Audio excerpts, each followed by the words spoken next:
Hi, I'm Leslie Coates. I'm the director of the Gathering Worship Service at First United Methodist Church, and I'm here with Melanie Addington, who is the executive director of the Tallgrass Film Association.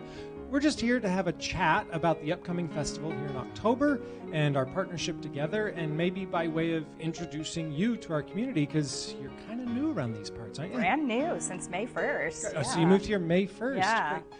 Well, where do you call home? All over. I've been living in Oxford, Mississippi, the past 19 years, hour south of Memphis, but I'm from Southern California originally, but I've lived all over the country. So first time living in Kansas, so this is new. Okay, great. Yeah. 19 years in Oxford. Yeah. So what were you doing there? I was a reporter, and then I helped run a film festival there as well. So actually, next door to the First United Methodist Church in Oxford is where I worked. So Did you work with them, or just next to them? a little bit. I mean, we did a few things with them. Okay. I actually filmed a movie inside their church once, so it was a nice partnership. Yeah. Well, so you filmed a movie there. You've worked with some film festivals. Obviously, you have an interest in film. Where did that come from? That really started as a kid. I loved TV, loved movies. I was one of the 90s latchkey kids that TV was kind of my babysitter, so you got to know movies pretty well, and MTV. And so I watched a movie called Howard the Duck, which is Marvel's first terrible attempt. Me too. And I just was fascinated. How did they do that? How did they make it? And instead of just liking it and moving on, I obsessively studied how movies are made and just kept going. So I wanted to write about movies. In college, I was a film minor and a reporter, so I did film criticism for a long time, and then really evolved into making my own movies and then curating and showing other people's movies. So it's sort of a full circle, full world of mine. Right. What did you know about Tallgrass Film Festival while you were there? Yeah, I was really lucky to visit 5 years ago, and Leela Meadow-Connor was the ED, the role I'm in now, and just really fell in love with Wichita, loved Old Town, loved this whole community. It was really great. I have a cousin in the Air Force here, and so I got to visit him and just didn't really think about it again. And then when the job opening came up, it's mid-pandemic, we're all sort of searching and finding new ways to live our life, and this sort of just fell into place for me. So left my small town for a mid-sized city and enjoying it. So that's great. Yeah. So you're in Wichita now. You've been here since May. It might be too broad of a question to say, how are you finding it? Yeah. How are you finding Wichita? How about I be more specific? Okay. What gems have you found in Wichita that surprised you? The food scene is on point here. I thought, I'll live downtown and not drive anywhere and lose weight. No, I think I've gained probably 20 pounds living here, so that's not helping. We do like to eat in Wichita. we like to eat here, yeah. Lots of great food and all kinds of cultures, too. It's very multicultural. For, a small town in Kansas, you don't expect that's going to be the case, but with the universities and schools and just so many different businesses here, I'm meeting people from all over. So I find that Wichita nationally has a reputation of being a small town, but once you get here, you realize that it's really a large market demographic of 550,000 or something. Yeah, like that, it's which is actually like really that's, big. That's a chunk. Yeah. So, well, what about the other side of that, if I dare ask? Any challenges you're finding here in Wichita that you maybe didn't anticipate? Definitely. I've been living in a small town where our homeless situation was nil, and so now it's very present, and so I definitely want to find ways to help improve in that community, do some volunteer work. But otherwise, driving places is fantastic. We do complain a little bit about the one-way streets. Just because I live on First Street, sometimes I have to go a block that way, so I have to drive all the way around, which is such a minor issue and inconvenience, but yeah. Right. Well, as a person who moved from the Midwest to New England and then had to navigate Boston, I can appreciate the one-way street frustration. Yes. But moving from that area to here, I was like, a couple of one-way streets. Yeah, it's easier, right, yeah. But it is a thing. It is a thing at first, yeah, but I now can make turns without using Google Maps, so I feel like I'm local. Yeah, no, that's fantastic. Yeah.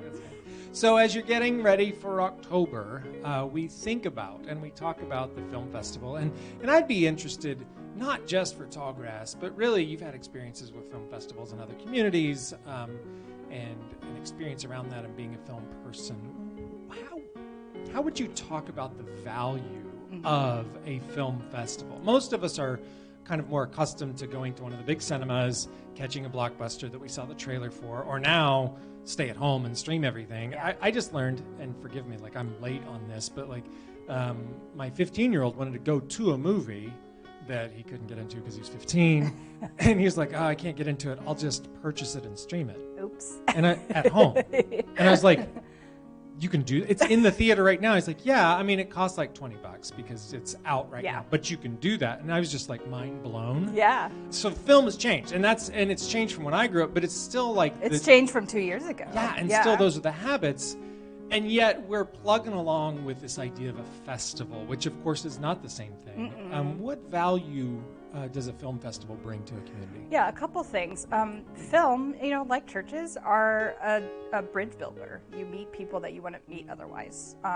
So you come together for the common appreciation of film. And you have conversations that you can't have on your couch at home alone. Sure, yeah, you can text or type or whatever, but that's not quite the same. I was just at a concert the other day, and had been, since the pandemic, not going to those. And that communal experience of everyone like lighting their lighters, I was like, I forgot about this. I needed this. And so it does. It brings people together in a way we need as humans that you can't get from Netflix. Most film festivals began before the age of the streamers, and so some of us are a little outdated, trying to evolve more into the current time. So most of us have gone hybrid, where you can watch at home on the couch if you want. I noticed that in your listing. Or you can come and have that communal experience. So really providing both options for people nowadays.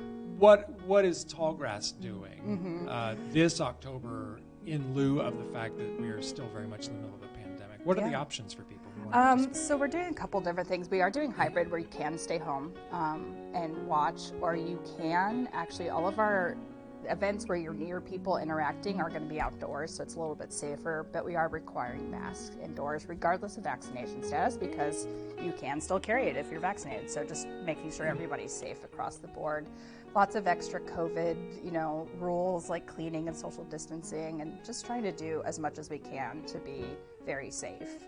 So a little bit of the parties look different, a little bit of the way we hand out food and drink is a little different, but in general, trying to make it as festival-like as possible.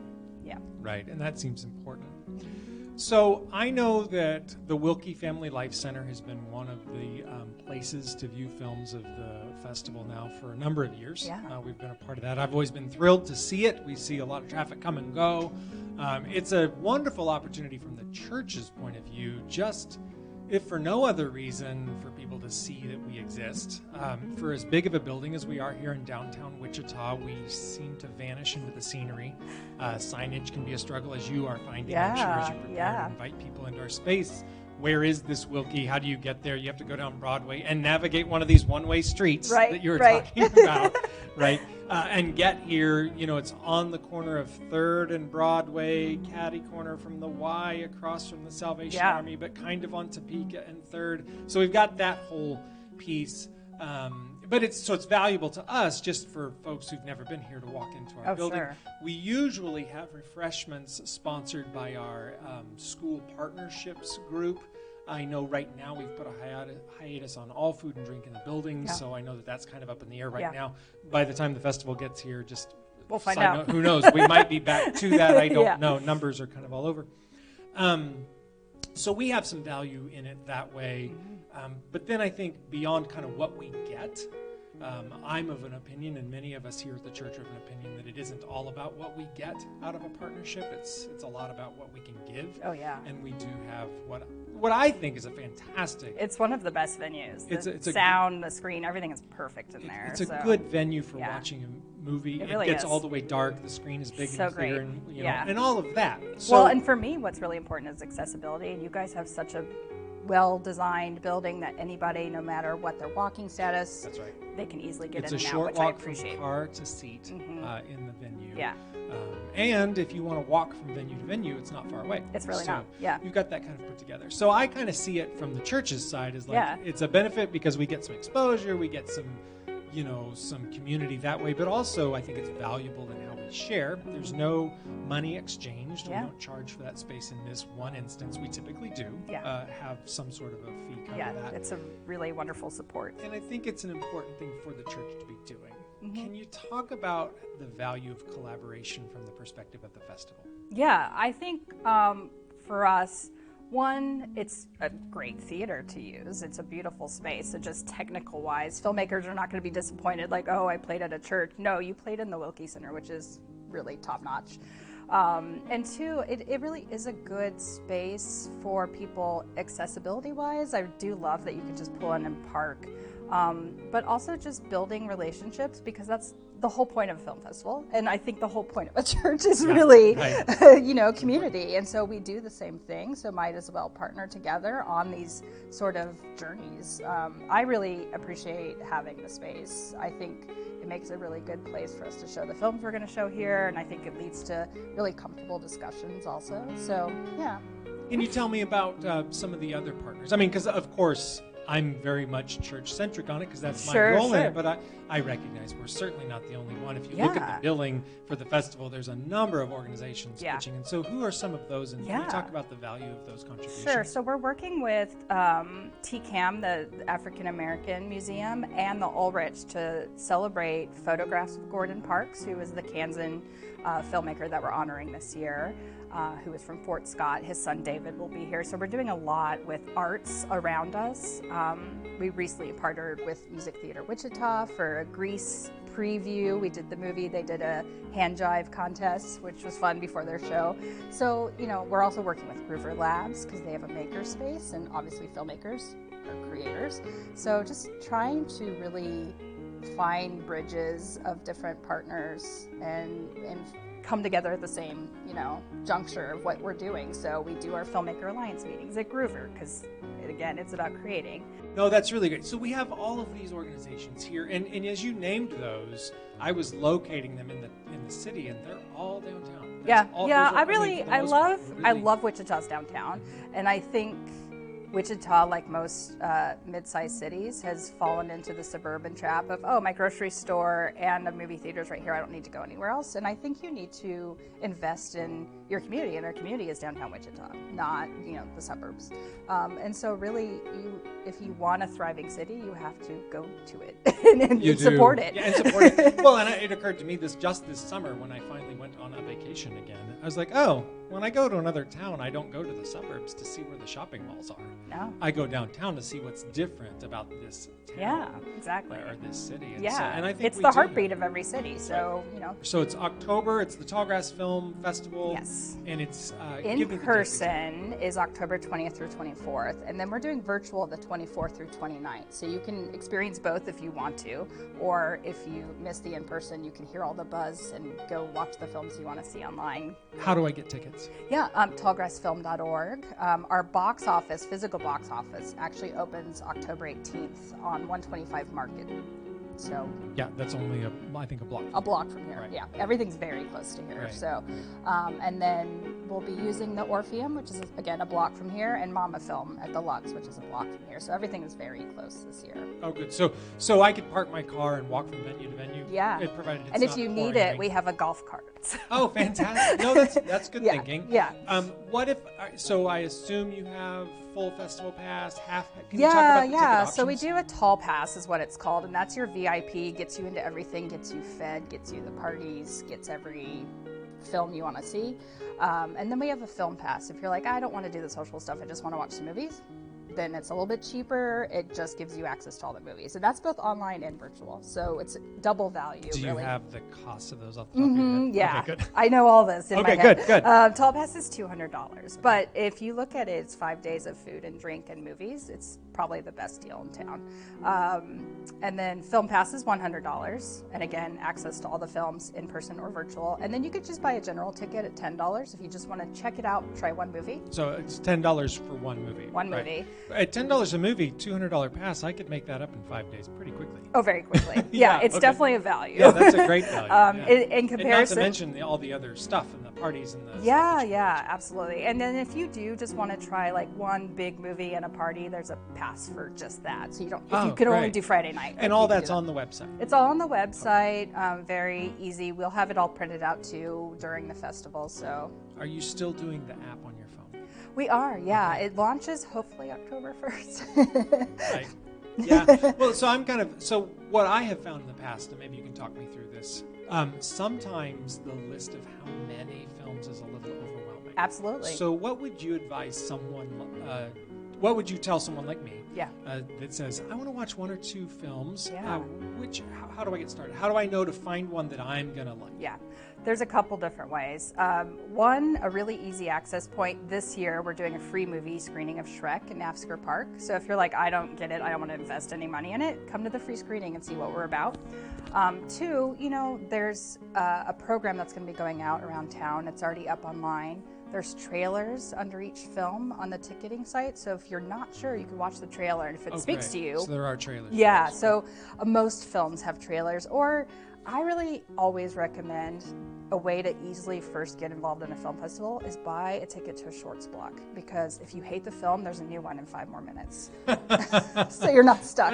Okay. All right. I hear what you're saying. It feels a little, It's an easier investment. Okay. And $10 for like 8 films is like really good value. And you get to experience that community. People are kind of into that. Yeah. But with these, especially, they're independent film. They don't have a huge marketing budget. They're not a studio film. So really their whole sense of building an audience is you investing in your local community and showing up to a movie. Great. So it's really important for independent filmmakers. Great. What should I expect in watching an independent film if all I've seen are blockbusters? Yeah, couple things. Sometimes it's lower production values. What is that? So how does that translate to what I see? So say CGI, if we were to CGI a huge monster behind us, that'd be $1 million. But an independent film, it might be a guy in a costume. If that's the apples and oranges a little bit. All right. But then also there's a really great art to documentary filmmaking, and really film festivals is where you discover that. I mean, they do eventually get up on Netflix or HBO, but because they found them at film festivals. So that is really a great way to invest in a film festival is go documentaries if you're not sure on the narrative side. Right. I've seen some stunning documentaries. Yeah. Here at Tallgrass, actually. Yeah, there's so many great ones. And I think this year too, like we have a couple bigger films. A24 is releasing The Humans on Thanksgiving, but we're opening it up with our festival. So you could see, it's really considered a preview before it does go in theaters. So if you do want to invest more in the bigger films, that's one you could do. Well, that's super exciting. Yeah. Well, Melanie, thank you for taking time to talk. Oh, this is so fun. This is great. I always love talking with you. Yeah. It's just fun.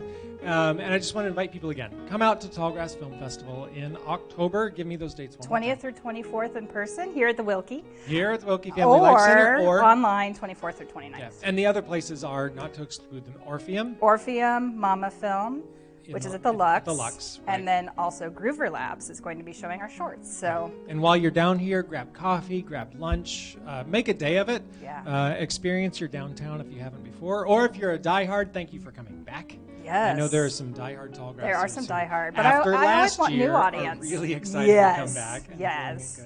But I think everyone should try it. I know it can be overwhelming, but buy one ticket. Yeah. Try it out. Yeah, and come as a group. Come as a Get a couple group. friends. Then, if you all hate it, you can hate it in unison. You can talk about it. Yeah. Speaking of, we have a film called The Room, which is the worst film ever made, and we're showing it. So if people want to come talk about a movie that they hate, and this is did a good they one. not do a documentary about it? They did, yeah. Right. Who is that? Greg Sestero and Tommy Wiseau. And Greg Sestero, one of the 2 leads, is coming with the film. So it'll be a really fun Q&A. That's something you can't get when you're, sitting at Regal. We buried the lead here. I know. we got some cool visitors. Some really cool stuff going on. Well, again, thanks for the conversation. Yeah. Thank you for staying in partnership with our church. Yeah. We're really excited. Thank you for having us. It's a thrill for us. And best of luck this coming October. Thank you.